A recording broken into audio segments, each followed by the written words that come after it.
A couple hundred years ago, the only thing you had to worry about was a hangover. You're telling me you're an investigator? More or less. Today, because of your curse thingy, you can't sleep with anyone. We're not a team. I'm your boss. Or else you might feel a moment of true happiness, You got a real addiction to the brooding part of life. lose your soul, Except for the bulk of it, where I was nearly tortured to death. become evil again, You're a demon hunter. Road demon hunt. and kill everyone. It's fucking fantastic. I love that sound. Thanks, Cornelia. I always appreciate your perspective.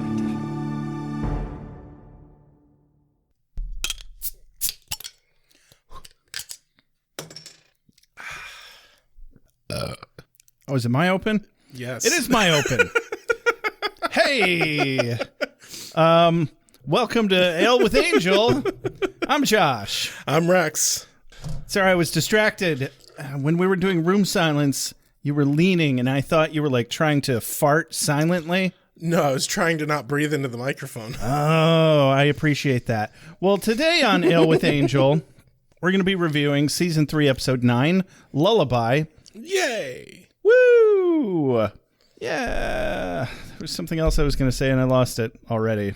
Hey, your confusion really threw you off your game on this open. No, that's all right. So I had this idea. I keep finding these fucking bottle caps, these Reed's bottle caps around the sound booth here whenever we're done. And I'm like, aw, that's a nice little token of that time we recorded last. And I thought, maybe, I don't know how sick of freaks you guys are out there, but do you want some authentic Beer with Buffy bottle caps? I mean, they don't say Beer with Buffy on them, but just trust us when we say these are from the recording. No one wants to buy bottle caps from us. I'm not saying buy them. If somebody out there it's a weird little sicko and really into that, I will mail them to you for free. Maybe at cost of shipping. Depends on how much you weird me out. If you weird me out a lot, then it's totally free. So the weirder they are, the more free it is? Correct. Oh, okay. Yeah. That If you makes don't some weird sense. me out enough, I'm going to charge you. That's just work. That is work for me. I don't get a story out of it. I'm just like, yeah, so I mailed these fucking bottle caps to some fucking normie in Tennessee. I don't know, probably working an office job or something. Having sex with their wife. Raising their kids. And probably happy occasionally, at least twice a day. Fucking asshole. I don't even want to fucking hear it. You know what? You know what, Rex? I'm so fucking over it. Oh, God. I don't know how to segue into the next part. Well, I think you should take a moment to pay homage to all of our patron saints of Doodle-Doo. Ah, yes, our patron saints of Doodle-Doo. Our executive Doodle-Doos are Liam Neville, Monica Fonseca-Taez. I had to write that phonetically. You got it. It worked. Woo! Tisaba Spike, Audrey, 2 French last names, Bridget McCoy, Dead Serious, Ali B, Nathan Lancy, Dulcinea, Rachel Doodle-Doo, DTS, Cubby the Seal, Mr. Tabalicious, Sandra Craig, Jay Sommer, Catherine Parkinson, Karen Moon, Chris Feeman, Pat Like Turtles, bad at changing their name heaps, Two-Tone Don't Fucking Call Bradley Cooper Gnome, Father Defenestrato, Methuen da Doodle-Doo, Kelly MC, Jesse Rain, Alex from the Heart, and Carrie Phillips. Thank you so much. Without you, this show literally is not possible. Yeah. That list is getting long. Mm-hmm. And just to tack on to that, we don't have any reviews today. We don't have any, we do have a voicemail. I said we were going to get to it this week. Sorry, Monica. We did share your story about the chicken. We kept calling it a duckling. I would say chickenling. Oh. Or a chick, a baby chick. Anyway. I blame you. Yeah, so I told that story last week. We're still going to get to your voicemails someday. Someday. I swear. It's going to happen. Meanwhile, if anybody out there wants to review us on iTunes, we are still at 69 reviews. Yes. Nice. Nice. Nice. And then once we get to 75, we're going to give you a free fucking hoodie. Yeah. Somebody. Well, somebody. One lucky asshole out there. I'm going to sprinkle used bottle caps all over it. Authentic Beer with Buffy bottle caps. Let me know. They've been anointed by our recording them. Yeah, let me know if I should start saving those. No. They've been anointed by us recording the sound of them coming off the bottle. Correct. Yeah. Yes. Anointed? Mm-hmm. Okay. You sure you don't mean christen? No, anointed. Well, yeah, it's better that way because christen an- is directly a Christianity reference. Yeah. Fuck that. Fuck that right in the tit. Well, since we got no other agendas on the list, I think it's time for a mom synopsis. Joshua! What are you doing, Joshua? Oh, just preaching the holy gospel of Satan! Hail Satan! Oh, Joshua, what a shame! You'd make such an excellent Christian boy. You're such an intelligent young man. Well, actually, I'm almost fucking 40 years old, and if you infantilize me again, I'm never going to hold back anything I say to you ever again. Wait, you've been holding back? Oh my, yes. Well, actually, I'm just using you as a ringer for my grandmother this episode, but hey, it's all maternal emotional abuse, am I right? But Joshua, judge not lest ye be judged. That's right, you judgy bitch. Too bad you're using that argument to hold people back and slap them down instead of holding the transgressors of your oppression accountable. I'm still stuck on infantilize. What does that mean? Well, that's when you stab yourself in the chest and a baby poofs out of the dust around you. That's Satan talk, Joshua. Hail Satan! Because today on Angel, Holtz has Angel trapped in his hotel, and Lila barges in and tells him about the whole pesky soul debacle.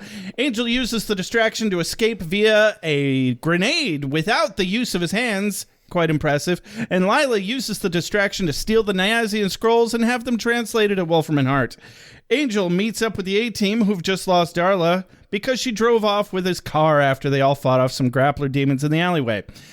Angel tracks down Darla while the A-Team scouts out a safe place for her to have the baby. Darla is having an existential crisis, realizing that the baby's soul is making her feel love and regret and seemingly the whole range of human emotion all at once and all for the first time since becoming a vampire. They land at Caritas, where Lorne is on the verge of getting his security system back up and running for the grand reopening. Unfortunately, Holtz crashes their little miracle baby party and blows it up, literally, with a barrel and a grenade. They escape to the alleyway where Darla sacrifices herself for the baby. Holtz passes up his chance to kill Angel, but clearly with a much more devious plan for the future. The end. Geese. Geese. Geese? Ducks. Goose. Other game fowl that you would see at an overpriced restaurant. Ladies, gentlemen, spiny-headed looking creatures. Soon as the sun goes down, soon as the sun goes down, Vampire. competition is a beautiful thing. So we return to our heroic Angel as he is, trapped. Heroic. I mean, he's kind of heroic. What an asshole. He's a little bit I don't heroic. even know why we do a show about him. Sometimes I think that very thing. What a piece of shit. No, he's all right. I'm just fucking with him. Now we return to Angel having been captured by Holtz's henchmen, and, Holtz just wants to take this time to fucking monologue. Yeah. They're having an adorable little serendipitous reconnoitering. If you ever needed proof that Holtz is the bad guy, you just put him in a room with his enemy directly in front of him, and that's how you tell. If he starts monologuing, he's the bad guy. He's the bad guy. Yeah. This is definitely the episode where he truly becomes the bad guy. Yes. I mean, spoiler alert, this is the episode where he sees the Angel not only has a soul, but that he's changed because of it. Yes. And that he is kind of a good dude.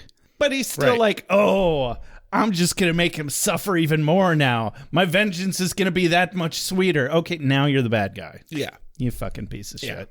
All right. Good times. But I mean, he did team up with a demon. Yeah. That I think already knocks him down a peg. Right. Like he's starting lower than he ought to. An Angel throws that card at him right out of the gate here. Oh, yeah. So, you know, during the monologuing stuff, basically, Holtz doesn't believe that Angel has changed at all, despite the fact that obviously he has changed. But yeah, Angel doesn't really do anything or say anything to defend himself. he shits a brick real quick once the grappler demons do their little grappling trick. This is why they call them grappler demons. Yeah. Because they've got these little grappler tools. They look like those little claw things that you give to like a T-Rex. Yeah.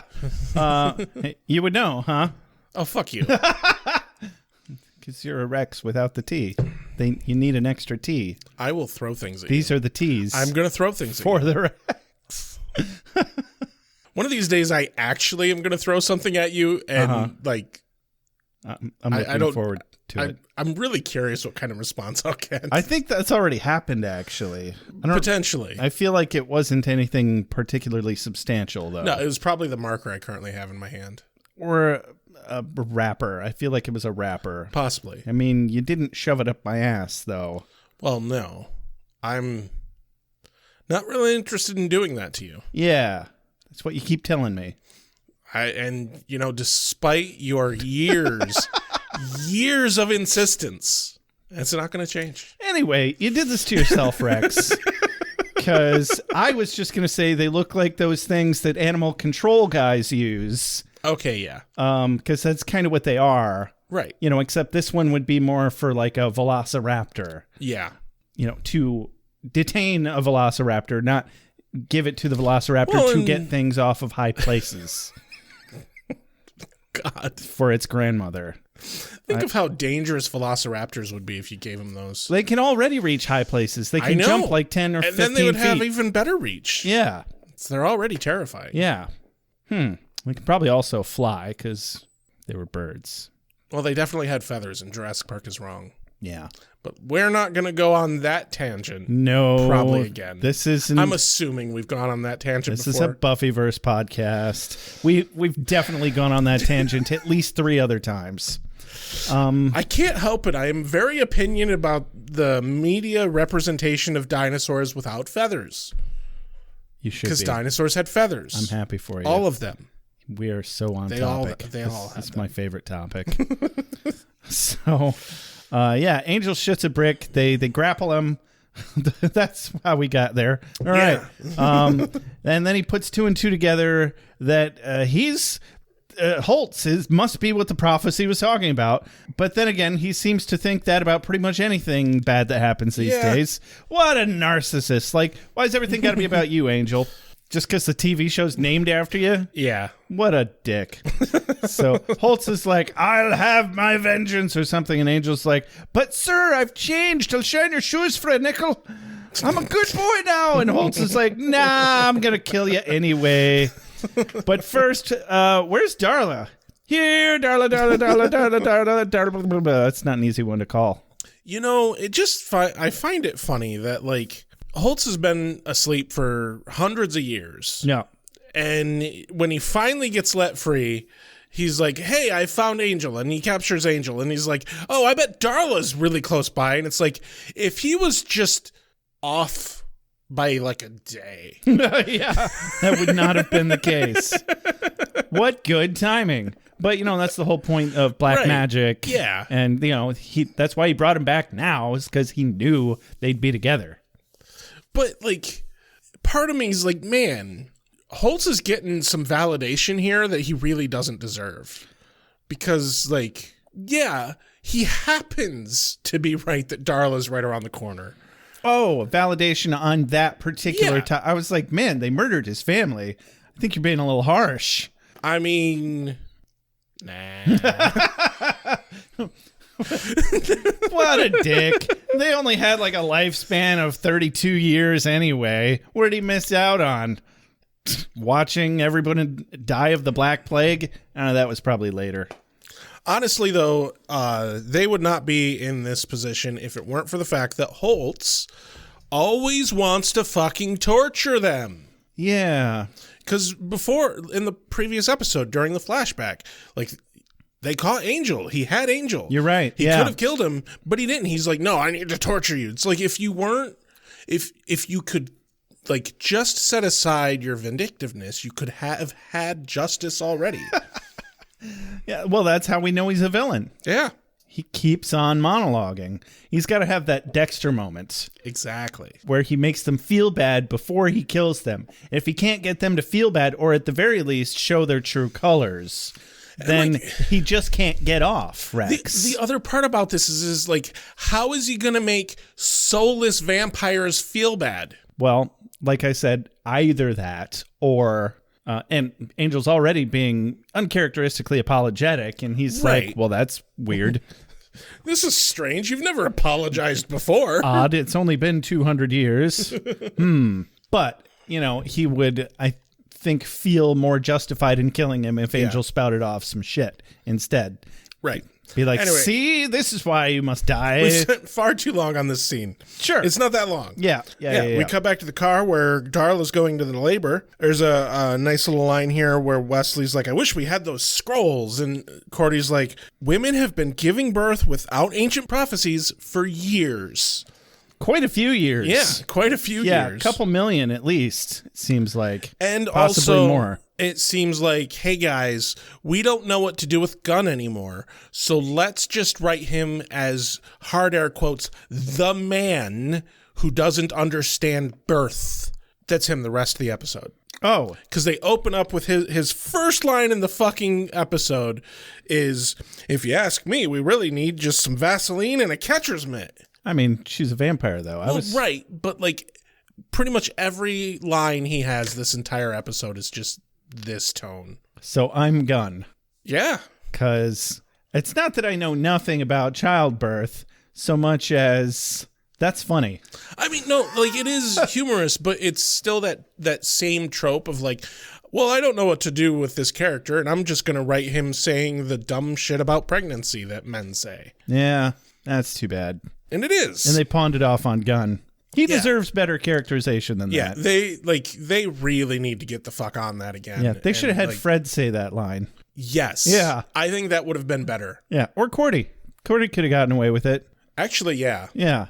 Or maybe just do away with the casual misogyny altogether. Actually, no, it should have been one line, and she should have been like, well, women have been given birth without ancient prophecies for years. Now, what we really need is Vaseline and a catcher's mitt. That would have been hilarious coming out of Cordy. Yeah, she could have pulled it off. I'd love to see Charisma Carpenter do some stand-up, actually, even if somebody else wrote it for her. Like, I have no idea if she herself is funny per se, Right, but she's good at the delivery. she's great at the delivery. My point exactly. Like, even Jerry Seinfeld barely wrote any of his own content. It was all right. Well, and half Larry David at least. a great number of professional comedians don't write a lot of their own material. Yeah, sometimes you need a whole team of people to come up with that shit. Yeah. But anyway, yeah, catcher's mitt. So Wesley just wants the scrolls. Wesley does something stupid, go figure, and tells Darla to do that fucking Lamaze breathing technique. Yeah. Which makes her nearly literally explode with rage.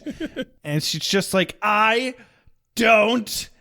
Bam! And just like everybody flew in like 5 directions. I'm like, how is that possible? She's only got 2 arms. She like, there's a term, I think it's called frog splash. Like when you go to jump into a pool and you just stick your arms and legs out as far as they go. And it's like a belly flop, but it's trying to get maximum coverage when you slap into the water. I guess she just used her legs. Yes. Yeah, because she kicks Cordy and Wesley and she punches Fred and Gunn. Okay. That makes more sense then. But just the comedic image of her laying in the back of the car and like all 4 limbs, like she's doing a laying down jumping jack. Like a frog. Yeah. As she splashes into her own puddle of amniotic fluid. That's brought up later. Yeah. But it is also a very valid point. Like, what the fuck, Wesley? She doesn't need to breathe. Yeah, she's like, I don't, bam, breathe. And then she breaks down crying. But yeah, she doesn't breathe except when inhaling and exhaling air, but it's strictly not for survival. Right. It's just habit and necessary for speaking. Yeah, she needs it to speak. Opening credits. And And then we go to old-timey time. Old-timey time flashback. Where we get some overlap from last episode of Holt riding home and finding his dead wife. But this time, He finds his not quite dead daughter. Not super dead, but a little bit dead. And she's like, Papa, Mommy won't wake up. And he holds her and he sings softly. And there's a lot of really just drawn out, languishing shit in this episode. Yeah. So I think we're going to get through it fairly quickly, which is why we're not caring too much about running off on stupid tangents. Right. Deal with it. Deal with it. So I'm like, he brushes her hair back. Yeah. And he sees bite marks. And I'm like, oh, is she a vampire? I think she's a Or is she vampire. just strangely calm after having been fed on? Who can say, really? And his deputies show up, or whatever the fuck they are. They're at the doorway, but he tells them to fuck right off, and he sits there in shock for a little while. Yeah. Now we go back to modern-ish timey time at the Wolfie Wool Venison Shack. You kill him, we grill him. Yeah, and so this is where we get the discussion between Lila, Linwood, and Gavin. They're talking about Holtz. No one knows who the fuck this dude is. Who is this guy fucking up our shit? And Linwood explains quite calmly to Gavin and Lila, you know what? I don't know who he is. I don't know what's going on here. I don't know anything. And if you claim that I do, I'll fucking kill you. I'll fucking murder you and your family and anyone that was in the room at the time. And rest assured, when we have our staff meeting next week, I will act very surprised. Shocked and appalled. In not so very subtle terms, hey, you fucked up, and I'm going to throw you under the bus. Mm-hmm. Yeah, what a piece of shit. And by throw you under the bus, I mean eviscerate you and murder you. He's not very supportive. He's really not. For a boss, is he? He's a very accurate representation of bosses in current capitalistic society. You're not wrong. Yeah. I don't want to share my feelings. I don't want to open up. I want to find the guy that killed Tina, and I want to look him in the eye. Then what? Then I'm going to share my feelings.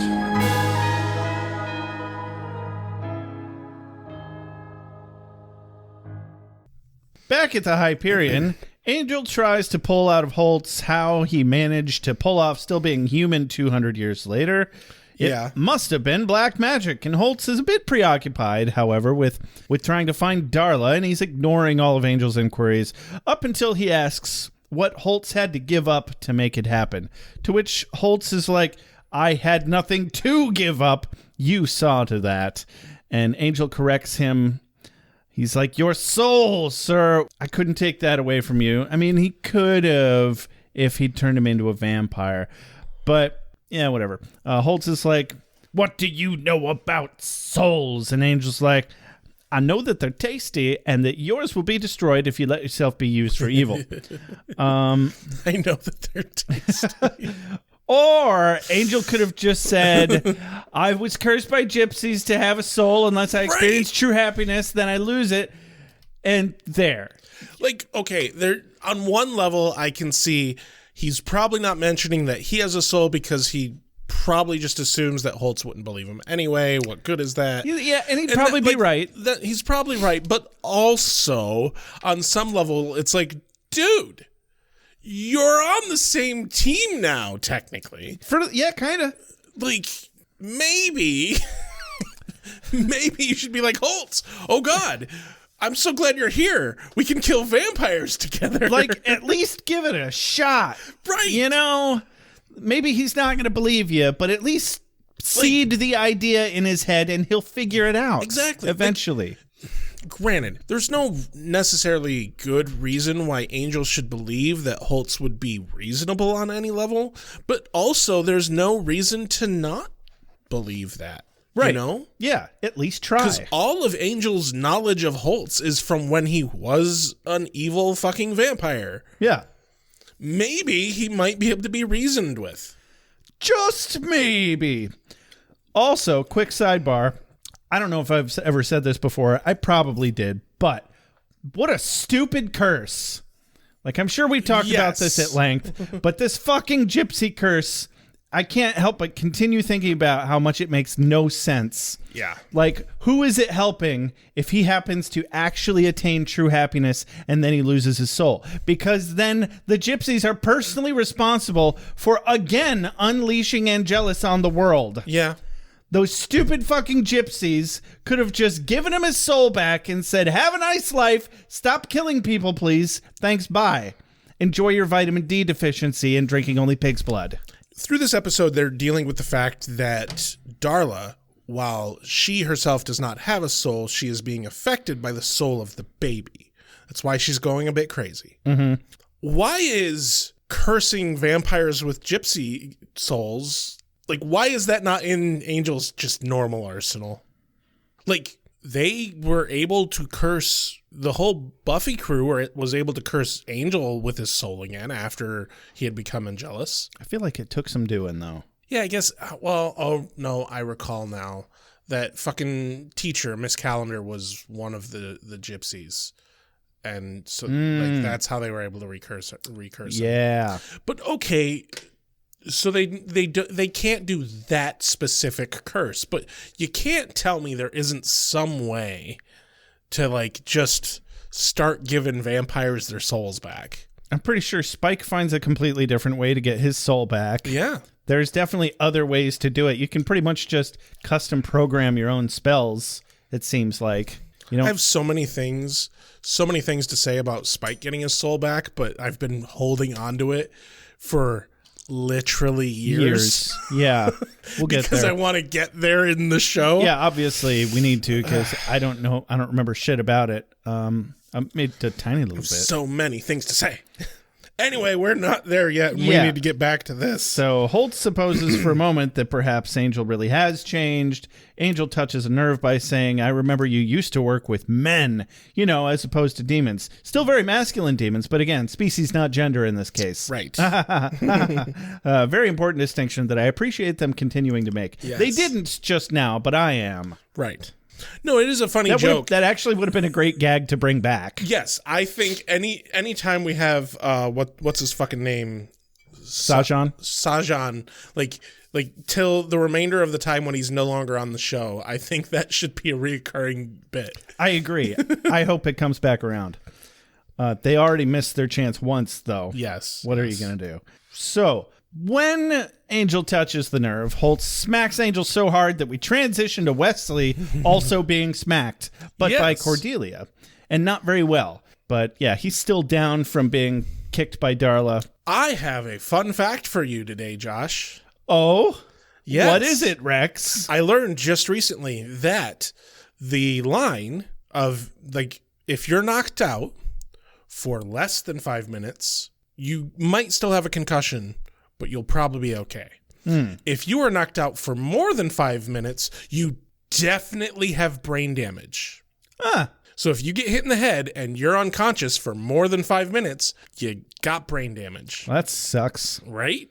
It puts perspective on all the times in TV shows you see people get knocked out. Yeah. It's good to know. Good to know. Because the closest I've ever come to a concussion, well, okay, I've hit my head a few times. None of them have I ever lost consciousness. I have literally knocked myself out twice in my life.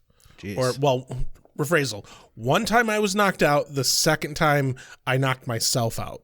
Right. Is that when you fell off your bike? No, the second time I knocked myself out, I walked into a fucking pole. Oh, wow. Oh, wait. No. I did get knocked out one time, but I was super little. Pretty sure I've told this story before, but my brother and I were playing tag, or I was just being chased by my brother out on a fucking private airport tarmac. No, you didn't. I've never heard this story. I feel like you have. That's okay. I'll keep telling it. Anyway, I kept looking behind me to see how close he was, and I ran into a fucking airplane wing. Oh, I got clotheslined by an airplane wing. oh God, that hurts just thinking about it. Yeah, at like the age of 4. Oh, man. 3 or 4. And I remember I think maybe it's just a gap in my memory, so I either blacked out or it's just a gap in my memory. They're very much like, they may as well be the same thing. Yeah.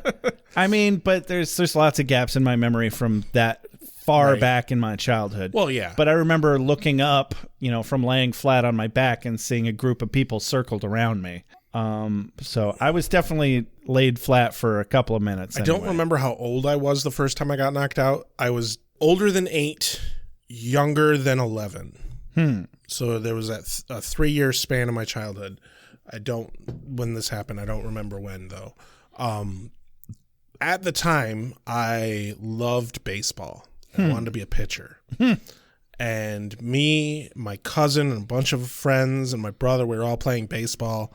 And I pitched the ball, and my cousin hit it, and it knocked me the fuck out. Oops. I don't remember. I remember him hitting the ball, and the next thing I know, I'm on the ground, waking up with people standing around me. Yeah. Because the ball hit me directly between the eyes. Yeah. Oh, fuck. I couldn't be a pitcher after that. Anytime I got back, anytime I tried to play baseball after that, I was fucking terrified. You should be. Yeah. Yeah, that makes sense. But the second time in my life I got knocked out, I was an adult. This was in 2008, and I was working in a Radio Shack. Yeah. And it was super busy. It was like Christmas season or whatnot. And I had sold a display item, so I needed to get the box for it. And I went into the back of the room, and the back room of Radio Shack had these big sliding shelves with all their product on them. And the thing is on the far back shelves, there were the antenna poles, the 10-foot hard aluminum antenna poles. And they stuck out about 3 feet from the end of the shelf. But all of our display boxes were in a stack behind that. And I was in a hurry, and I ran back there, and I ducked under the pole, and then dug through the boxes and couldn't find the box. And the customer was getting real pissy about how long it was taking. And when I finally found the box, I stood up, spun around, and smack right into the pole. And next thing I know, my coworker's like, dude, are you okay? I was fucking out. I do not know how long I was out. It definitely was less than 5 minutes, though. Wow, that was a lot of details. No, it's just because the second time I knocked myself out was really stupid. Yeah. And capitalism's fault. I do blame capitalism. Yes. And also Radio Shack sucks. Yeah, which is why it doesn't really exist anymore. Correct. So anyway, Wesley stands up, and he's cleaning his glasses and looks over at Darla, who is babbling to herself. I was surprised to see that she's still there. Yeah? Like, when she knocked them all away, I thought she was going to run off. Well, where's she going to go? Yeah, I get that, but she's in a bunch of pain. Anyway, she's just kind of going crazy, which this doesn't really end up going anywhere, but they established that she's babbling to herself. And he asks if she's well enough to travel. They all pile into the front seat. Darla, for some reason, is offended that no one wants to sit in the back seat. Hold on, though. It is funny because, everyone piles into the front seat, and she's like, no one wants to sit back here with me. I promise I won't throw you out of the car when it's moving. While it's moving, yeah. And then Fred's like, actually, it's because your water broke back there, and yeah. It's not that we don't trust you. I mean, we don't. But, yeah. Fred gives it to her straight. I like that about Fred. No, I thought it was funny because, she is, visibly upset that no one wants to sit by her. Mm-hmm. But then she can also admit, okay, it's probably because you think I'm going to throw you out of the car. I promise I won't do that. And at this point... she's in tears. And at this point, I'm still questioning. I'm like, why... What the fuck is going on? So uncharacteristic of you, Darla. Yeah. Why do you care? And also, why are you even still hanging around with these people that you just want to murder because they're people? Exactly. And you're a vampire. Anyway, Wesley wonders if they have a tire iron in the trunk right after he starts the car, or, perhaps a hurling axe, some sort of heavy mallet. And at this point, I'm like, what are you getting at, Wesley? Or did you just have a change of heart about the baby? Maybe we should just... Well, and they're like, what are you getting at? And I think it's Gunn asks, why? Do we have a flat tire or something like that? Yeah. Or maybe we should just since Angel's not here, let's just fucking kill Darla. Yeah. I think that's the best course of action. You know what? better to ask forgiveness. Yeah. Honestly, I am shocked nobody in the group has gone that route Right. at this point. But no, it's because there's a bunch of grappler demons Yeah. at either end of the alleyway surrounding them now. Yeah, they're now surrounded. You're not real.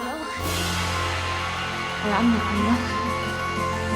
Somebody here isn't real, and I suspect it's you. So if you're not real, then that means that my head came off back there, and that I'm dead now. Dead.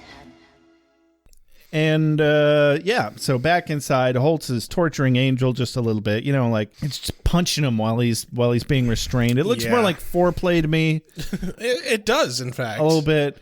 Angel doesn't seem too terribly tortured. Next thing you know, Holtz is going to get out the silk ropes and the frilly little blindfold. And, you know, eventually he's going to pull out the floggers and things of that nature. And the big black dildos. I mean, of course. Yeah. Or, you know, whatever. So a grappler demon comes in the front door and mutters something in Holtz's ear, sweetly, softly, sensually.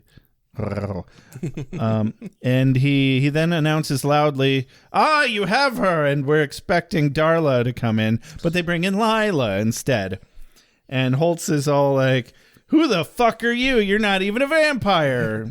No, she's worse. She's a lawyer. God damn it. She's Fucking a true lawyer. bloodsucker. Yeah, exactly.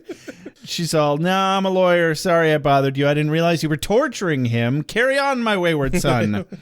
And he's like, do you actually know what he is? And she drops the G-bomb and she's like, oh, yeah, vampire cursed by gypsies who restored his soul, destined to atone for centuries of evil, wacky sidekicks, yada, yada. And Holtz is like, what? Shenanigans ensued, I tell you. I'm telling you. Oi. So Holtz is like, what? Gypsies? Angel, you're holding out on me, bud. What's all this about gypsies? And Angel is not particularly forthcoming, even though it seems like this is his best chance to talk Holtz down if he can convince him that he is technically a completely different person than who killed his family. But, you know, that's just me. Well, and he, earlier in the previous scene, he was like, yeah, I've changed a lot. And Holtz is like, no, you haven't. And he never did anything to try and, like, convince him. Yeah. Like, it's like, no, I've changed. No, you didn't. Fine, I guess, if you say so. We've got a whole episode to fill here, man. Can't go saving time by, you know, being efficient. So, you know, this episode, it's not as bad as some. It's not as bad as the previous episode, but in learning a lot more recently about writing dialogue and writing scenes like this, it really has taught me the degree at which there's so much fucking filler in these episodes. Oh, yeah. So much, to the point where, like, I think the reason Angel has been pissing me off so much lately is because a lot of the filler is at the expense of the characters. Yeah. Like, because, like, Angel is not this fucking wishy-washy. Right. He is way more succinct and to the point and direct than this bullshit. Yep. And he would unquestionably, as the character has been established to us, he would have out of the gate been, actually, Holtz, I have a soul. Like, I am not the same person who did all those horrible things to you, and I am so fucking sorry that I did all those horrible things. Have you tried apologizing? Right. Like, he would really, like, lean into the, oh my God, this is fucked up. I can't believe you're alive. And holy shit, how are you alive?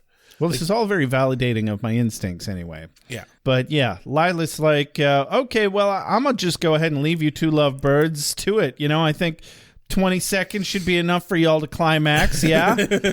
I'm going to go call a maid service for all these unsightly dead people. Yeah. Don't you worry your pretty little heads about it.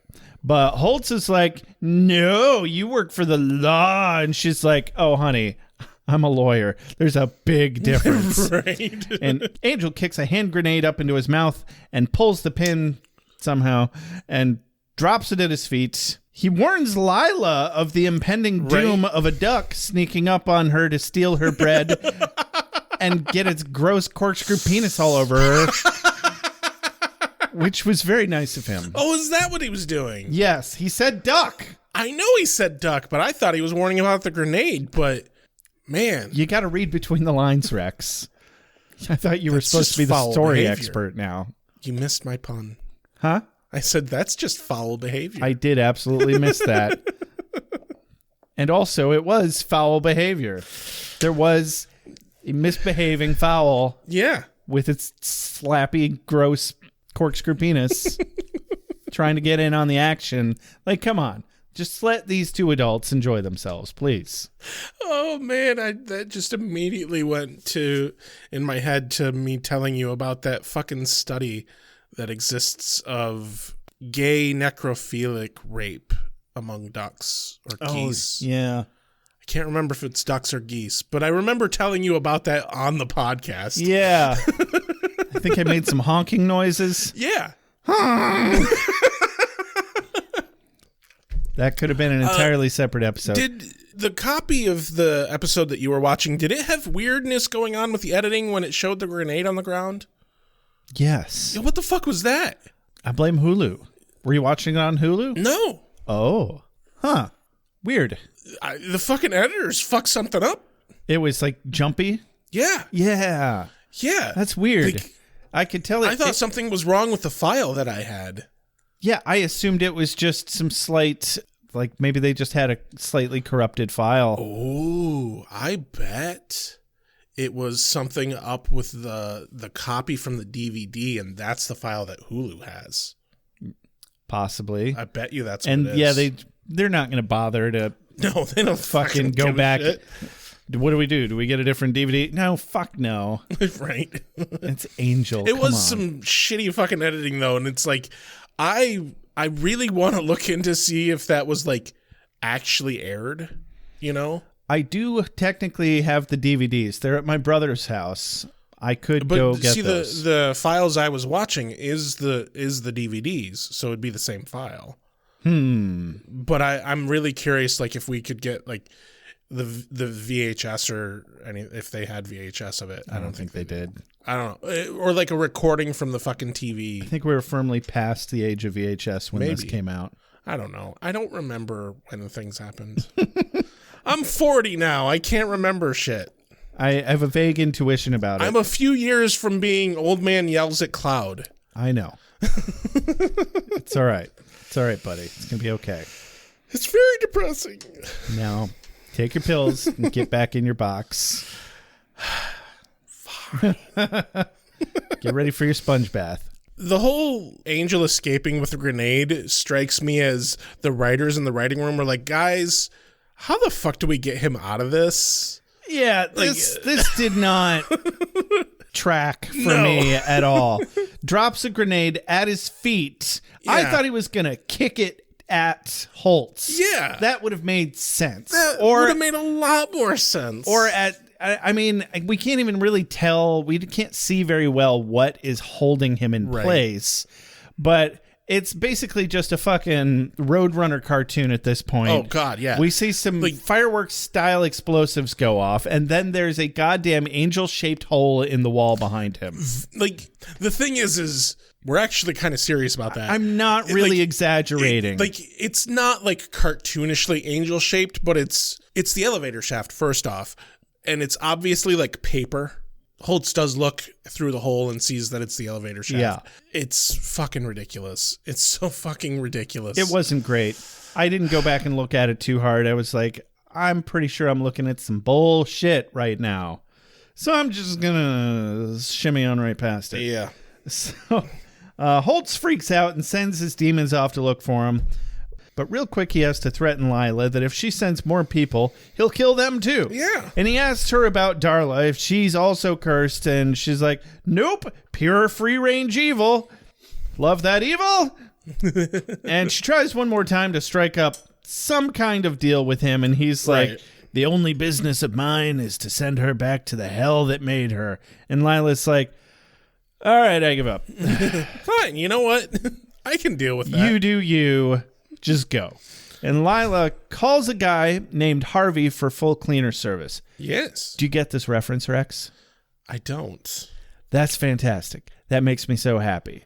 This is a reference to Pulp Fiction because, do you remember when they shoot the guy in the back seat, John Travolta and Samuel L. Jackson, and John Travolta just keeps casually turning around and flapping his gun around and then accidentally shoots? Right, I recall that. So they have to get a cleaner for this to get themselves out of this fucked up situation. The cleaner is, the character is named The Wolf and is played by Harvey Keitel. Oh my, that's a deep reference. A deep pull. That is, wow. And that came out in 94, so this was very easily well after that. Yeah. Yeah. This is about... This is about 10 years after that, and by this point, the probably Pulp more like Fiction, 7, but yeah. Oh, I mean, it's at least 2001, 2002. It's going on a decade. Yeah. It's pushing a decade. It's nearly 10 years, so Pulp Fiction has been a hell of a classic since. But yeah, she very specifically says, hey, Harvey. Yeah. Yeah, I need full good. cleaner service. That's good. Uh-huh. And his name was The Wolf. She works for Wolfram, and now Harvey Keitel's working for Wolfram and Hart. That's fantastic. Basically the headcanon here. That's my headcanon. Uh-huh.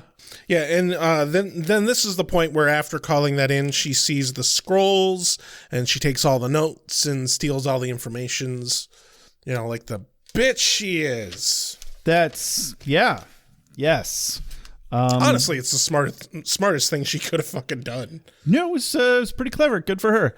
Cut to the alleyway where the A-Team collectively fights off the grappler demons until Darla gets in the driver's seat, runs over 2 demons, backs over 1 more, and then fucks right off. Yeah. All the way out of the alleyway, Yep. stealing the car. You know what? Fuck this. I'm done with you guys. I'm going to Mexico. And they all stand and watch her drive away. Angel runs up behind and joins them, and he's like, what are we looking at? Like, he knows what's going on. The fucking car's gone. Darla's not there. That was still fun. God, he's not that dumb. It's not that bright either. What are you gonna do? He's brighter than that, for fuck's sake. It was funny, though. Yeah, it was funny. And quick bullshit commercial break. Yep. Yeah, Angel at this point has explained the Holtz situation. They're in shock about Holtz. Fred goes on a bit of a tangent here about the convergence and gives a pretty solid guess as to what's happening. Yeah, maybe Holtz is just playing a small part in this confluence of events, and perhaps if he kills the baby that was otherwise supposed to be some kind of messianic figure that somehow brings about the end of the world, yeah, yada, yada, yada. And then I liked at the moment where she realizes that maybe she's gone a little too far. She goes, or not. Could go either way. Have you thought of a name? Have you thought of a name yet? The good recovery. Yeah. That was some solid recovery. Angel goes off to find Darla before Holtz does, leaving instructions for the rest of them to find a safe place for Darla to have the baby. Wesley checks if Angel got the scrolls, and nope. I liked that at this moment, Angel's like, hey, I'm going to go find Darla. I can do that faster on my own. Nobody argues. Yeah. There's no bullshit convoluted, like, no, we should go with you or any of that bullshit. But I have to go alone. Yeah, none of that. It's just like, no, yes, Angel is definitely skilled enough to find her on his own. It will be faster. Yeah, and also, obviously the humans provoke Darla. Stop leaving Darla with the people. Oh, yeah. Yeah. Yeah. They can't handle Darla. Stop it. I'm just really glad that we're finally getting out of the fucking alleyway. Right? Because we've spent way too much time in this fucking alleyway. Like, it already gives me anxiety just because at the moment that they stuck around longer than Angel told them to, I was like, guys, get the fuck out of there. Right. And then it's, she's in pain now. Now we have to just stay forever. I personally think it should have been Angel coming back and be like, what the fuck are you guys even fucking doing here? Yeah, I told you to leave after 5 minutes. It's been like an hour. 2. Why were you here in the first place?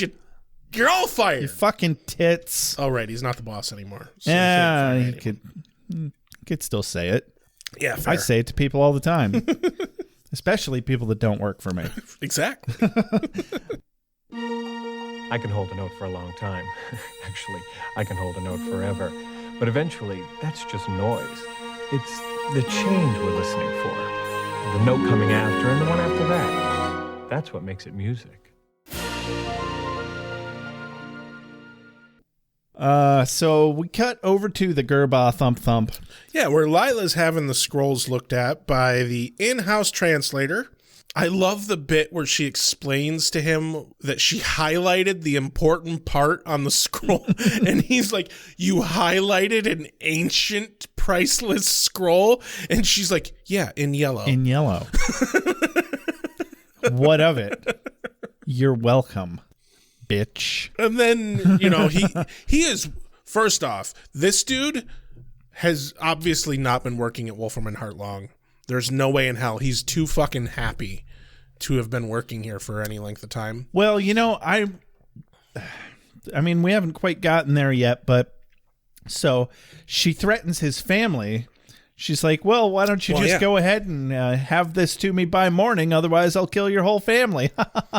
And then when we come back to him later, he hasn't changed a damn bit. He's just as happy. And I'm like, okay, this guy belongs here. Oh, he's that kind of wrong. Yeah.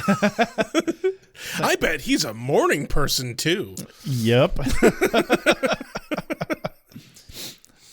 So, yeah, he's been up all night at the threat of under duress. Yeah, under duress. The threat of violence towards his family. Yeah. And he's unaffected. Valid fucking point. So he's fine. I don't feel bad for this guy. Either that or he's just grace under pressure, you know. Well, and we know he's not dumb. He can translate ancient scrolls, so it's not stupidity. No. Well, book smart and street smart are two different things. Valid. But anyway, cut to Sajan's lair where Holtz is kind of pissed that Sajan didn't tell him about the soul thing because it's a whole different ball game. I like how they play this. They play this where Sajan is like, well, okay, yeah, I didn't tell you, but what's it matter? And he reads Holtz as being upset that he can't torture and kill Angel now because he has a soul. And Sajan's trying to like convince him that, no, it's fine that he has a soul. And then he suddenly realizes, no, Holtz isn't pissed about that. Yeah, it's not because he can't kill a vampire without a soul, but it's because it changes how he's going to track him. Yeah. And Sajan's completely on board with this now that he understands why Holtz is upset. It also, this is the moment where you realize, oh, Holtz actually likes the fact that Angel has a soul because he sees this as the torture and whatnot that he's going to do to Angel will be even better. Right? Yeah. Sick fuck. And he asks Sajan if he's withholding any other information. Sajan's like, not that I can think of. But it remains to be seen if he actually knows about Darla being pregnant or not. And I don't think we really find that out by the end of this episode. We don't, but I am 100% positive that he knows. It seems likely that he knew. Because not that I know of is too much of a, you know what, this is what I'm going to say just so I have an out later. Right? Yeah. I want to tell him, I want to lie to him and cover my ass at the same time. Oh, that completely slipped my mind. Yeah. I did know that. She's a vampire, though. She can't possibly be pregnant. But what's it matter? What's the big deal? Anyway, cut to Darla being pregnant on a roof. Yeah. And oh boy, is she sure being emotional, but it's because she knows that she doesn't have a soul, but the baby has a soul. And it makes a lot of sense at this point why she's been losing her goddamn mind. Yeah. Because she's had to speed run the torture that took Angel years. Oh, yeah. But the other part about this that, like, actually, like, truly cuts a little deep is she is afraid of giving birth to the child because once she does, the child will no longer be in her. She will no longer have the child's soul, and she won't be able to love the child anymore. Yeah, and she's scared of not having that feeling anymore, and which really humanizes her a lot in this moment. And this right here is really good writing and really interesting, and they honestly did not do it good enough. Like the rest of the episode surrounding this, something is lost in the delivery, I think, because like this is an important emotional beat and it just does not hit as heavy as it really should. You're not wrong, but that's okay. I'm going to make it all better. Okay. I'm going to fix all that delivery problem nonsense with, guess what? A plot hole emporium? A dramatic reading. Ooh, even better. Is it? It's been a while. It's been a minute. I think a plot hole emporium would have been better. I couldn't find one for this episode, and I missed one that I should have done last episode. Yeah. Anyway, I'm going to do a dramatic reading. Yay! Yay! So Hold on. Let me get the popcorn. It's drama. Popcorn's required for drama. It is, in fact. All right. You better not make any fucking crunching noises. Deal. All right. I'll crunch off microphone. Good. Starting with Angel. Like I needed to specify. Right. Gotta get into character. Well, you'll do the only thing that you can do. You'll have it. You'll have it, and then what? We'll raise it? Why not? It's impossible. This whole thing is impossible, Darla, but it's happening. What? Do I have to offer a child, a human child, besides ugly death? Darla, you know it's true. No, what I do know is that you love this baby, our baby. You've bonded with it. You've spent 9 months carrying it, nourishing it. No, I haven't been nourishing it. I haven't given this baby a thing. I'm dead. It's been nourishing me. These feelings that I'm having, they're not mine. They're coming from it. You don't know that.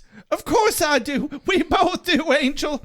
I don't have a soul. It does. And right now that soul is inside of me, but soon it won't be. And then, Darla, I won't be able to love it. I won't even be able to remember that I loved it. I want to remember. And scene. That was good. Thanks. I approve. All right. For not having rehearsed it, I appreciate that compliment. I want to eat a piece of candy now, but we're recording. It's a bad idea. It can make a lot of smacking noises if I eat that. Yeah. So, yeah, that was pretty much almost that whole scene. Time to go to Caritas. You're welcome. Where Lauren is having the guys, the contractors finish up the work on the club, and, you know, the gang wants to have Darla give birth here. Yeah, what's wrong with that? I mean, bust out the kiddie pool. Fill it with booze. Let's go. Get that baby drunk. It's his birthday. I mean, it is his birthday. Yeah. But he's a little on the young side. It's his first birthday. Got to make it a special one. Woo! Calm down. It's going to be okay.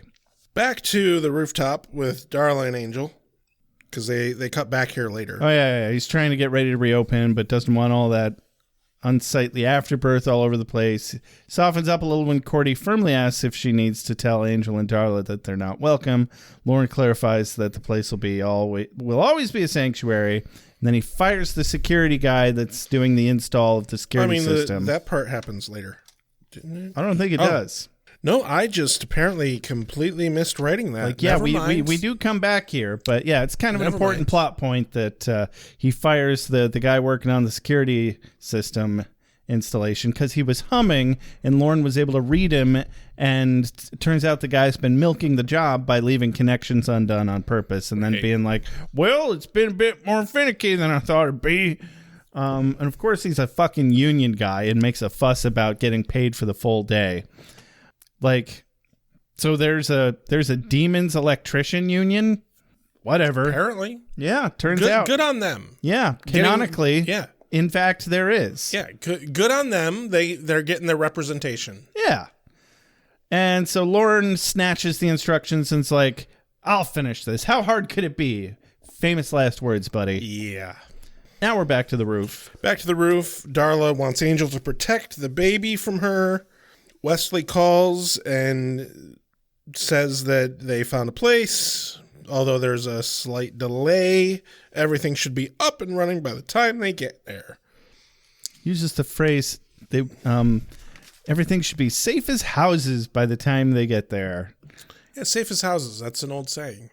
Yeah, it's an English saying. I don't really know what it means. I mean, it makes sense in a vampire world because houses are mystically protected from vampires. That's a very good point. Yeah. I'm gonna have to look up. It actually makes more sense in this context.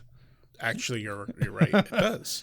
But Lauren continues to fiddle with the wiring while Fred slaps Gunn repeatedly to test the anti-violence system. I love that he didn't even he's just taking it. It was pretty funny. She's like, smack, no. Okay, how about now? Smack, no.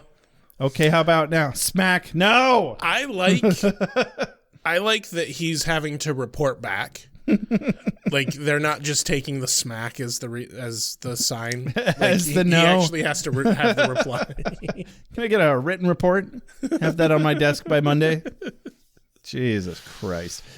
So Angel says to Darla that they should get going. We're back on the roof now. Yep. Because the storms are coming, but she's in distress and breathing heavily. But it's not contractions. She feels something else. Dun, dun, dun. Also dun dun dun.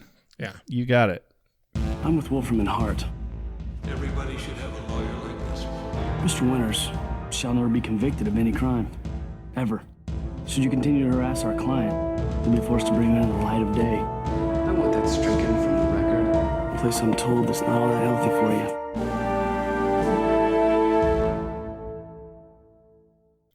Back to the doggy sheep snort snort. Yes, the prophecy has been fully translated, and the guy's like, you know what? Thank you for giving me those stolen notes. That would really help things along. Yeah, I think I am going to continue being extremely pedantic and a little twat, even under duress of threats of violence to my family. Yeah, so, exactly. Yeah, exactly.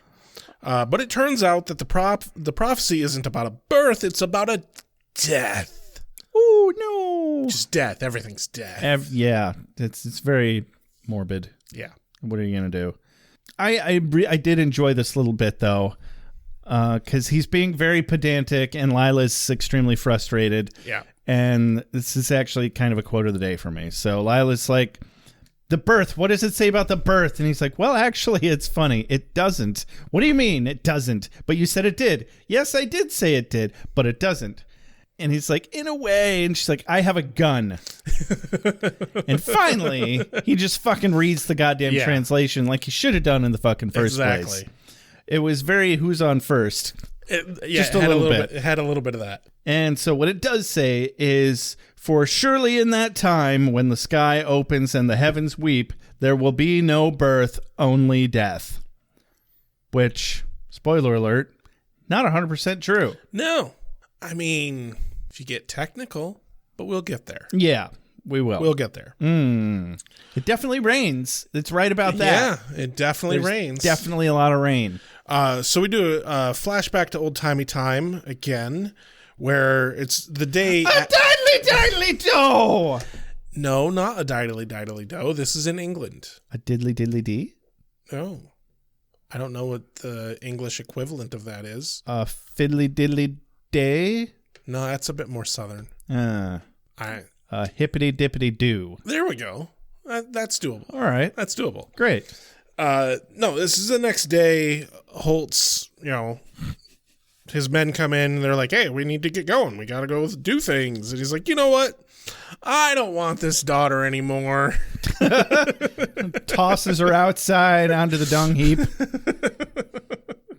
Fertilizes the garden with her. This one now. Let's go get a new one. Yeah. But, most daughters, to be fair, aren't so defective that they burst into flames in the sunlight. This was a very interesting choice, I think, from the angle of the character of Holtz. Because, one, it's the way it's presented to us is that bursting into flames via the sun is far more painful than being staked through the chest. Probably. But also, not only does Holtz choose the death for this vampire that was his daughter, the most painful way to kill her, but he also does it in the way that, he doesn't directly have to do it. Well, this is what I would have chosen, because I was starting to think, oh man, now he's got a dilemma, a logical dilemma here of what if he stabs her in the chest and she's not a vampire, it'll still kill her. But if she's not a vampire, you can throw her outside and she'll be just fine. That is a good point. So maybe he wasn't 100% sure. Yeah. I think you're right on that count, actually. That makes a lot of good sense. 2 points for Josh. Yay! Yeah, fuck Gryffindor. No, seriously. Yeah, but really, Gryffindor. Though. We cut back to Cardass, where the security system is still not working yet. Angel and Darla arrive. The labor has slowed nearly to a stop, apparently. Yeah, I'd have really just bullied the damn contractor into finishing the fucking job. But hell, at the very least, been like, look, finish it right now, and I'll pay you for I'll pay you for the full day. Yeah. Or even an extra day. But then I'm never going to hire you again, you milking cunt. Yeah. Yes. Anyway, you were saying? The labor is slowed to a stop. They don't really understand what's happening. She's still a little bit loopy and a little bit crazy and weepy. Contractions are getting further apart. Oh, that labor. Yeah, I was like, labor. well, yeah, he fired him. No, the pregnancy labor. Yeah, I get that now. I'm keeping up. It's fine. Everything's fine. But there's a little bit of back and forth. Gun gets slapped again. This time, at least in the back of the head, which seems better. Yeah, still not working. Yeah. But also, I think, couldn't you, smack him on the shoulder or the back? Why the face? Because it hurts more? I guess. It's more traditional violence, I guess. I mean... I suppose. What if you're just fooling around and you smack somebody on the arm? But then again, when it does start working, it is a smack on the arm that gets blocked.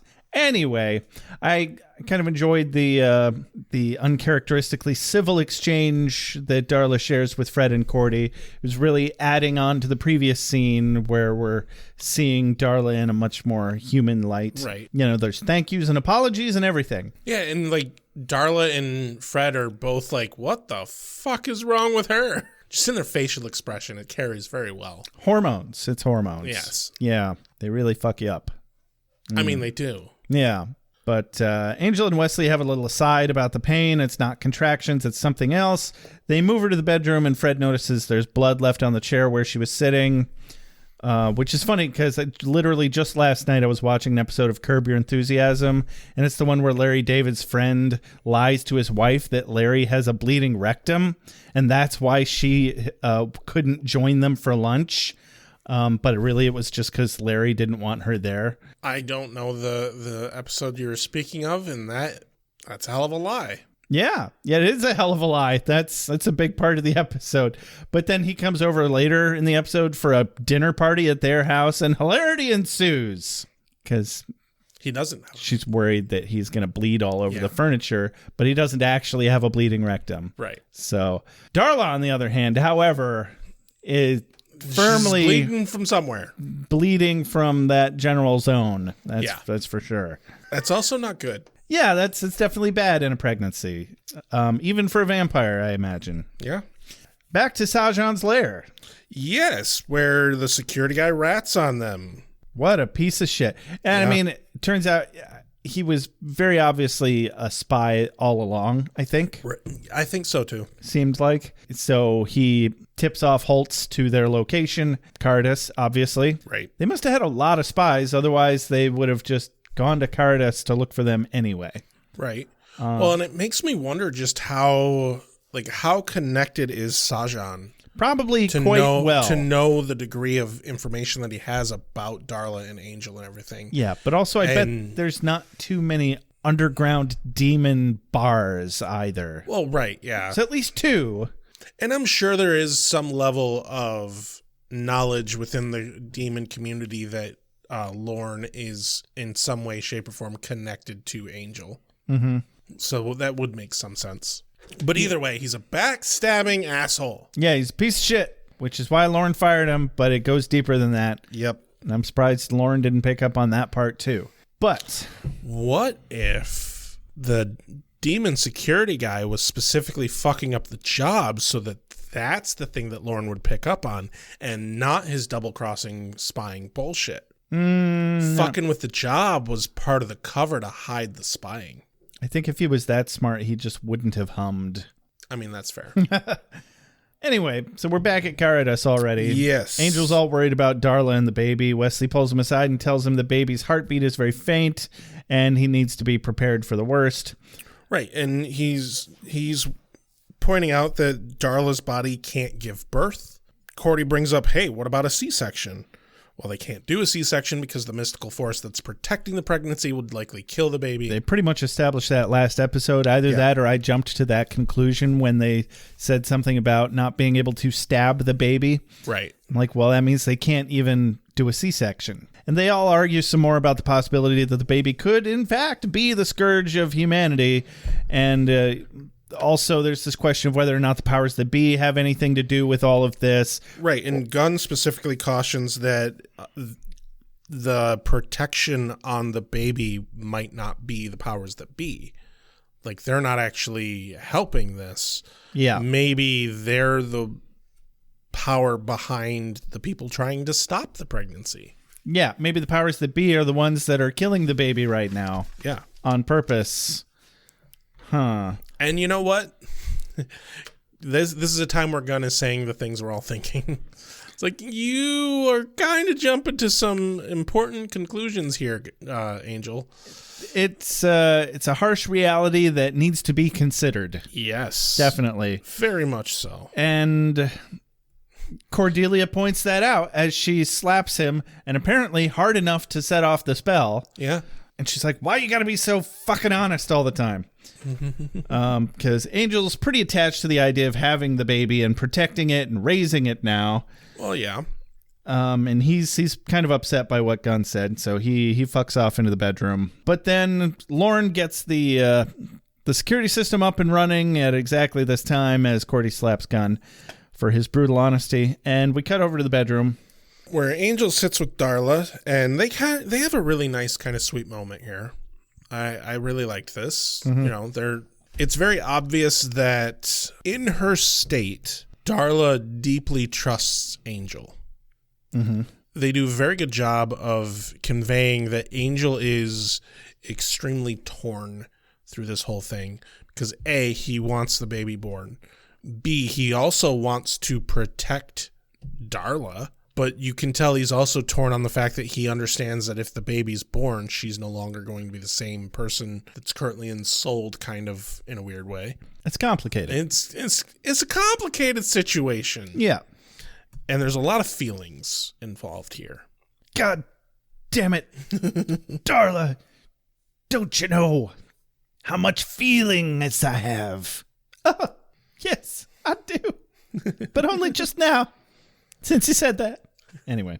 Since I'm a vampire, I don't have any sense of empathy. But I have this baby soul inside of me. Yeah, everything you just said. Love it. Good job. Print it. This is really, if you think about it, an interesting take on the idea, the trope of pregnancies make women crazy. But this is anti-crazying her, kind of, in a way. Yeah. Yeah. It does make me wonder if they are ever going to touch on the reasoning why Darla was able to get pregnant in the first place. I'm very interested in knowing that. I don't know if they ever reveal that or not. Yeah. I don't remember where this whole thing with the baby goes at all. I vaguely remember it, but not very well. We'll see. We, in fact, will. There's nothing so lovely as dreams. Everything's in them. Everything hidden.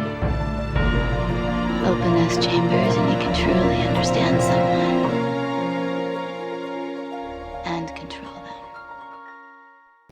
So we're back out in the bar area, and just as the party is about to start, and Lauren's like, that's it, we're all drinking, on me, Holtz wanders in. Yeah. But of course, no one recognizes him. Right.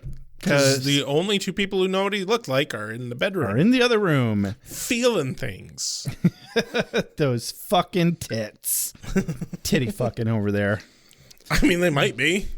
I don't know what they're doing behind closed doors. Right? Who knows? Jeez. Lauren gives Holtz a flyer and tells him to come back for the grand opening. Holtz starts singing that same lullaby that he was singing to his daughter earlier in the old Timey Time scene.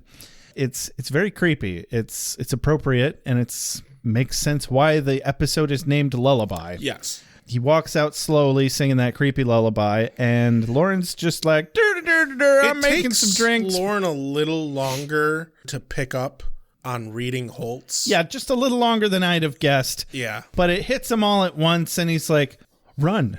Everyone run. Everyone run right now. What? Shut up and run.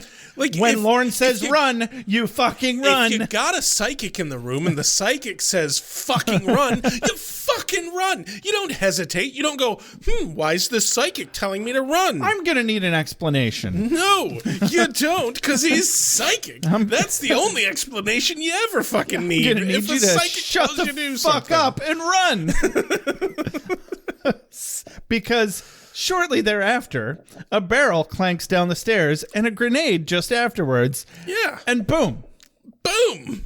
Corridos go boom. As the gang gets into Lauren's bedroom, I think it was a gun that's basically like, apparently the security doesn't do anything to stop people from throwing things into Caritas.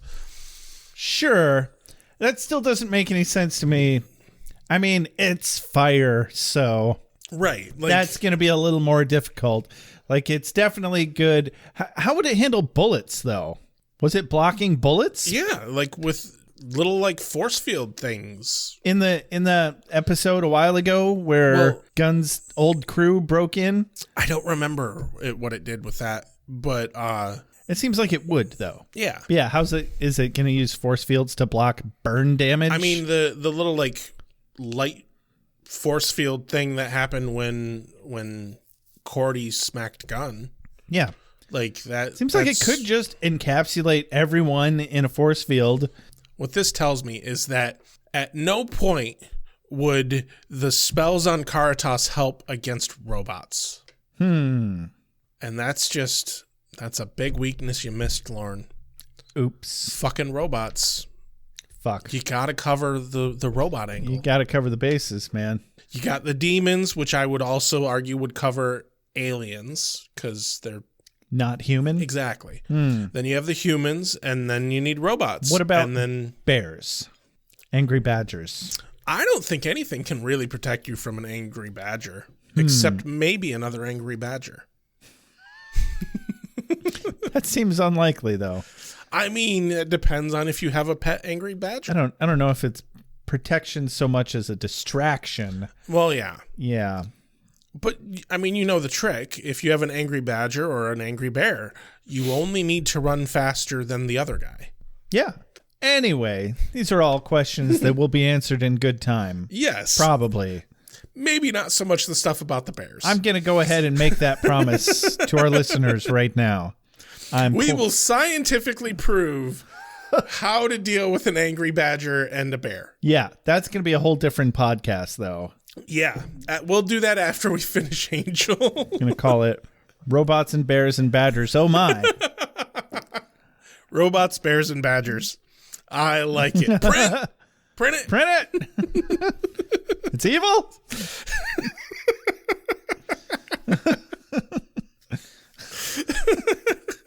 Yeah, everybody's freaking out in the bedroom where they all fell back to. Lauren points out that, hey, behind the bed here, there's an old dock exit that they can bust through the wall and get out. They take their sweet-ass goddamn time with just Wesley and Gunn trying to do something with a fucking Buddha head and statue. Yeah, while those guys are over there, being productive, breaking a hole in the wall to get out into the alleyway, Angel is bringing Darla up to speed about Holtz. And Darla's having to go through all the emotional turmoil of realizing how much they fucked Holtz back in the day and understanding that they're all really extra fucked. Yeah. But they break out through the wall. They finally are like, hey, Angel, need a vampire strength here, asshole. Right. And he's like, oh, sure. Boom, boom, boom. Okay. No problem. I guess I could save us all. I guess we could survive or something. And he breaks through the wall, which I expected there to be a rolly door behind the wall. Right. Maybe there was, and they just didn't show that part. I mean, the wall they show is only like 2x4 thick. Yeah. That's it. And if that's like, directly exposed to the open air. Like, granted, they live in LA. So maybe it's not as a necessity to have as good of insulation. Sure. But also, like... You still got to block moisture out. Right. A, you got to block moisture. And B, you want to keep your fucking AC inside. Right. Like, what the fuck? Yeah, you want to keep the AC in. Yeah. You want to keep the rain out. You need more than just that thin wooden wall. Also, I want to know what's around this building because Holtz walks downstairs to get into Caritas. They're on the same ground floor when they bust through the wall, and they bust out into ground level. You're right. They do. I have all sorts of questions here. That explains why that was so, like, that didn't feel like that's what should be on the other side of that. Yeah. Okay. There's a whole number of reasons. Like, there's a lot of little things in this episode where it's like, the guys in the writer room did not think through some of their shit. They didn't think that through very well. They're like, oh, well, how do we I guess we'll just use a grenade to get him out of this situation. Yeah, it's always felt like a basement level bar.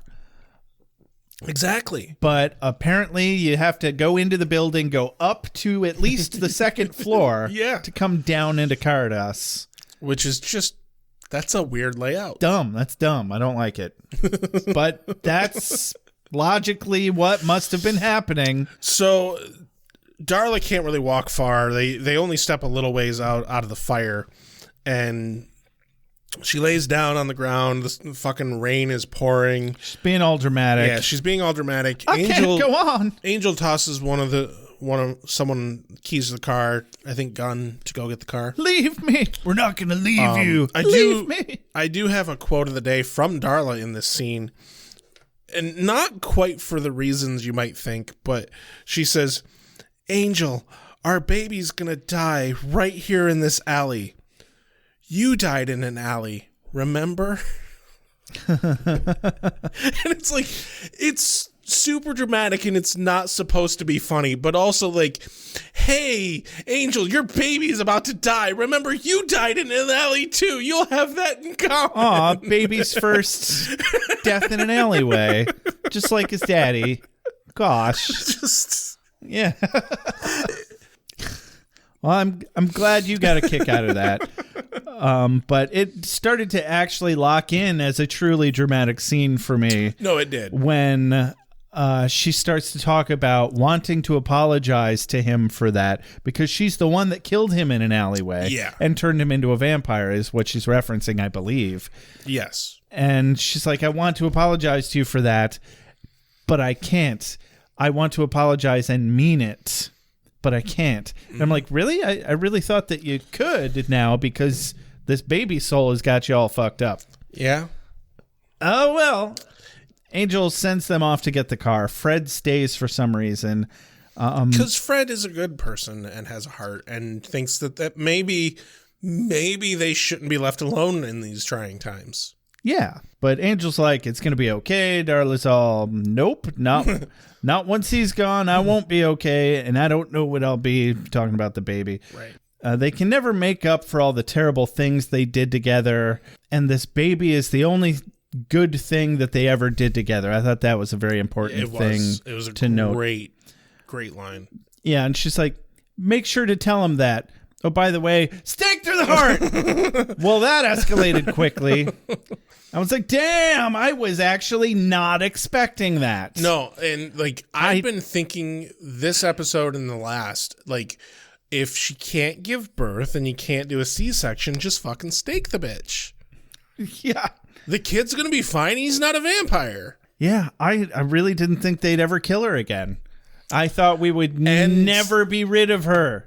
I really, at this point, she better not fucking come back. They'd have to go through a whole thing. But, I mean, this isn't Supernatural. They're not in the business of bringing people back that much. This is one of those moments. You only get 2 resurrections in the Buffyverse. This is one of those moments where it's like, if they bring her back, like, you are doing a painful disservice to the character and story. Oh, yeah. That's one of the things that has always bothered me about TV shows like this when they bring characters back. It's like, way to cheapen the moment. Mm-hmm. It just bothers me. And by the 15th season of Supernatural, it was like dime store smut. Every time they brought somebody back, it's like, oh, okay. Oh, he's back. Oh. Ooh. It's like a fucking bottle rocket. I think we're finally done with Darla. I think we are too. And so now there's this naked baby just fucking lying there in the alleyway. Thankfully, by the grace of God, it's being rained on, so we don't have to see all the... Well, there probably wasn't any of that. All the gooey shit. There probably wasn't any of the gooey shit. There was definitely some blood. There would have been some blood. Yeah. But TV shows just love showing all the gory details all the time. And even though they tone it down, I still just... it grosses me out. Yeah. Alex really called me out on that in an episode of Wubba Lubba Pod. They were like, have you ever seen a real birth in real life, Josh? I was like, no. And they were like, it shows. And I was like, damn! Burn! Oh! All right, fine. But you know what else bothers me? Anytime they show somebody puking. Yes. In a TV show. Even when it's fake. Also, it's always fake. Well, no, it's not Maybe always not fake. always, but it's usually fake. Usually fake. And that doesn't make it any better. I still don't want to see that shit. Like, even if it's really fake and very, like, obviously fake and not well done in any way, shape, or form, it still bothers me. It's still fucking gross. Stop doing it. Yeah. I think I've only ever seen it once, and now I don't remember when, where it actually furthered the plot and it wasn't just fucking gross. Right. No, so the scene ends up with Holt stepping out of the fucking building. He has his crossbow leveled at Angel, and he lets Angel go. Yeah, he's holding up the crossbow at him as Angel picks up the baby, and we see his face expression soften a little, and he eventually lowers the crossbow, and Angel eyeballs him and slowly walks towards the car as it pulls up to the street, and the demons just let him pass. Sajan yells at Holtz. He's like, take the shot. What are you doing? You can't let him get away. And Holtz is like, oh, I promised that I would show no mercy, and I intend to show no mercy, or something like that. Yeah. Anyway, it's like, ha ha ha. He's going to be, I'm going to be evil. Don't worry. Still evil. Oh, I know exactly. Like, the moment he said that, it clicked exactly what he's thinking. Yep. He wants Angel to have time to love that child. Oh, woof. That's what he wants. Mm-hmm. He wants to do to Angel what Angel did to him, and he needs Angel to love that child and, like, truly become attached so that he can rip it away from him in the worst way possible. He's got to have something to lose. Damn right. Wonder if maybe he'll even keep the kid and raise it as his own. I think that's actually what happens. I think that might actually be what happens, yeah. I think that, because they got to get rid of the kid somehow. We don't need a baby on the TV show. Right. And there's a whole convoluted thing about it, if I recall vaguely. But we're not going to discuss that. That's later stuff. Yeah. Just as evidence of how convoluted that is I just thought of that just now. I did not remember it. Right. Like, it's such a bullshit writing point. Anyway, Gerarg. Yeah, Gerarg.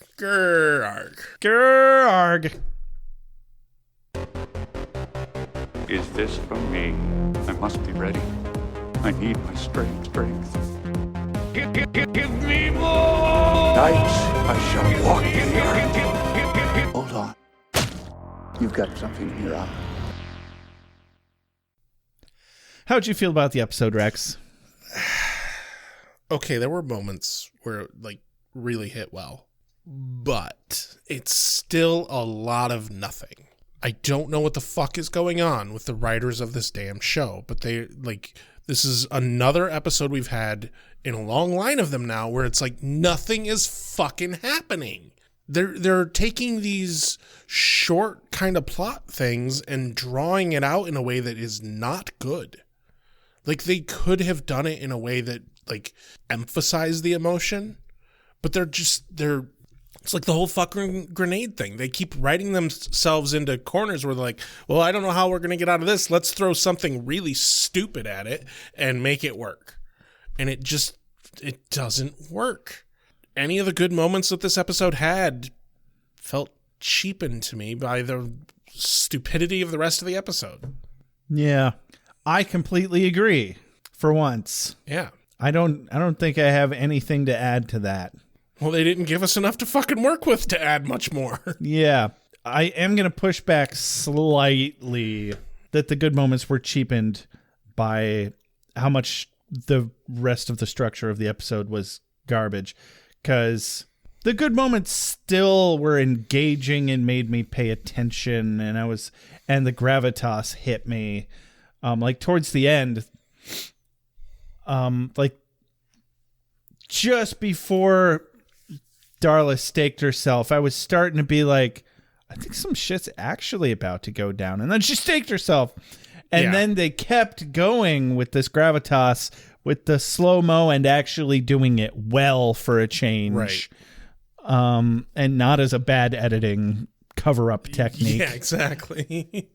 And no, I think the ending of the episode, especially visually, was fantastic. Yes. I finally, and it pissed me off so much that we were back in this fucking alleyway that took us so fucking long to get out of. Granted, it was a different alleyway, but it's still an alleyway. It felt like the same exact fucking alleyway. You're right, now that you mention it, it was a completely different alleyway. But we started in an alleyway, we ended in an alleyway. I don't know, but cinematographically, I really liked the rain with the demons standing there as Angel walks past them, and the fire in the background. It all felt very larger than life. Yeah. Like, in the drama of the last scene here was pretty fucking good. It's just... Well, them killing off Darla again, Yeah. I was like, oh shit, I did not think they would do that. And it brought some, no pun intended, it brought some stakes back to the table. Here we go. Here's the part about it that bothers me. It would have had more of an effect on me if it had had a more worthwhile build-up. But the progression of Darla, as far as like being evil and losing her shit and being a little crazy, like, it wasn't done in a way that was building. It just felt fucking chaotic. Yeah, it could have been better. I'm not saying it was perfectly well executed, but those moments, there were well executed moments. Actually, no. I'm going to say something that really does not fit for me. I actually think the problem is there wasn't enough Darla. Go on. I think... Are you pregnant with a baby right now, Rex? No. So, this was what? Episode 9. Is it soul sucking on your will to live? Bear with me. This is episode 9, right? Yeah. What if they had brought Darla in, like, episode 3 or 4, and, like, had the previous episode, episode 8, as kind of that episode be 3 or 4. And then they had like a couple Monster of the Week episodes with Darla at the hotel being fucking crazy and pregnant. And like as a side thing that they're dealing with while dealing with other shit. And then that gives us time to get comfortable with Darla being in the picture. Like, and then damn near bring her in as one of the A-team, you're saying. Yeah. Where like we establish her and give a couple of episodes of establishing her having a soul. Yeah. To where we actually start to connect with this character in a way that we've never been able to before because she's been an evil fucking soulless being. So then we get several episodes of connecting with her so that when this happens, it cuts so much deeper. Yeah. Yeah, that would have been a lot more effective. And honestly, probably could have added some much needed depth to other episodes. profoundly needed depth. And arcing story. Exactly. That wasn't really there either.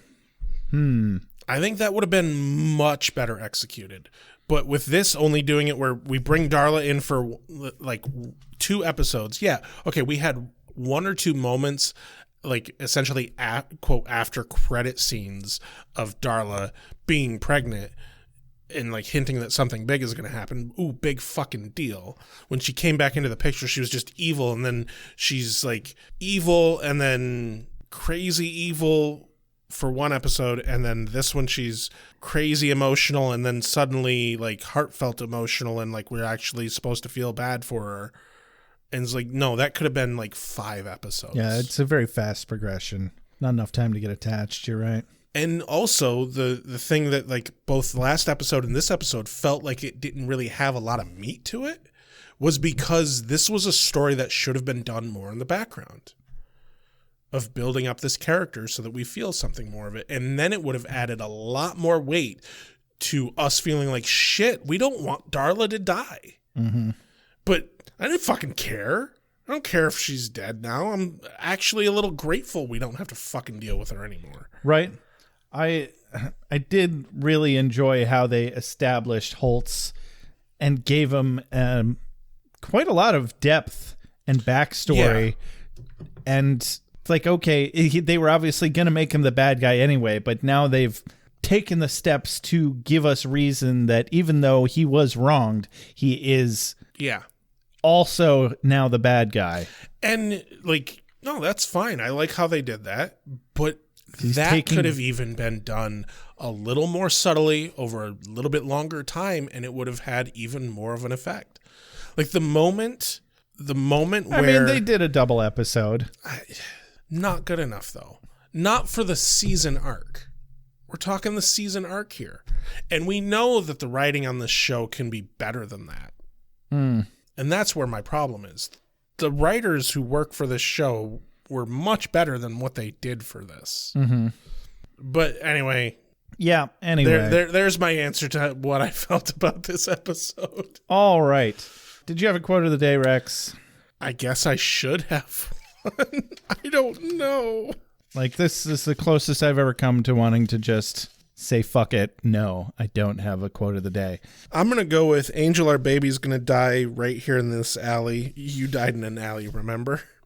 Just for the multi-angled absurdity of that line of like, hey, this is a big tragic moment. Remember I killed you in an alley? Yeah, that's not bad, actually. But also I'm giving it that quote because me looking in, like it wasn't meant to be funny, but I laughed. Okay. Yeah, I'm going to go with Lila's line, I have a gun. I had a feeling you were going to pick something Lila said in that bit. Because it made him stop being pedantic, which was driving me crazy. Right? Yeah, I was like, dude, answer the fucking question. Don't get me wrong. There are times when I am pedantic as fuck. But, like, there's also a time and a place for it. And, like, this is your employer, dude. This is also the woman who's got multiple hypothetical guns pointed at your family's head right now. And possibly some very real non-hypothetical guns. Yes. There could be a team at the house right now that has your family on their knees with guns at the back of their heads. Yeah. Just waiting for the fucking go. So this has been another episode of AwA with Angel. Don't forget to like us on Facebook. Join our Facebook group. Interact with us. Share memes. We love interacting with our fans on there. It's a lot of fun sometimes. If you'd like to support our podcast... Only sometimes? Well, it's been very active lately. And, you know, that's kind of partly on us. I blame you. You know what? I will accept that blame. Cool. I've been a month and a half without my Adderall, and it's showing in every aspect of my life. What? Anyway, if you'd like to support us, the best way you can do that is to give us a review on iTunes. And remember, if you give us a review, you can send us a screenshot of your review, and we will send you a free sticker. Again, multiple people who have given us reviews have not sent us information to send them free stickers. We literally just want to give you free shit. But also remember, when we get up to 75 reviews total, we're at 69 right now. Nice. We are going to be giving away a free hoodie. If you would like to more directly support us, you can do that by just giving us your hard cock right in the face. If you'd like to support us financially, you can just give us your cold hard-earned cash with going to Patreon, patreon.com/beerwithbuffy. That we have some perks there. We really should get new perks maybe. But we could name a cat. We haven't named a cat in a long time. I kind of want to name a cat. If you'd like to get things for your support, you can do that by going to our shop and buying some merch. beerwithbuffy.com/shop. If you'd like to get in touch with us, you can do so via email, beerwithbuffy@gmail.com, or give us a call or text our voicemail number, 269-743-0783. As always, thank you so much to JJ Treadway for opening transition musics. This has been Ale with Angel. I'm Rex. I'm Josh. Have a good night. You too, Rex.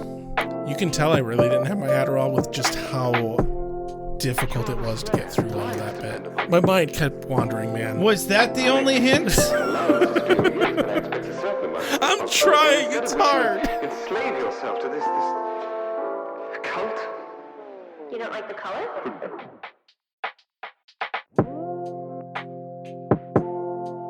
You have a sacred birthright. You were chosen to destroy vampires, not to wave pom-poms at people. Why can't you people just leave me alone? You are the Slayer. Go ahead.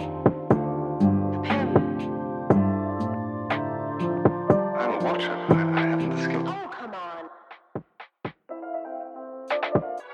By appealing to your common sense. Common sense. Werewolves, incubi, succubi, everything you've ever dreaded was under your bed but told yourself couldn't be by the light of day. One gal in all the world. Common sense. One gal in all the world. It was a bit, British, wasn't it?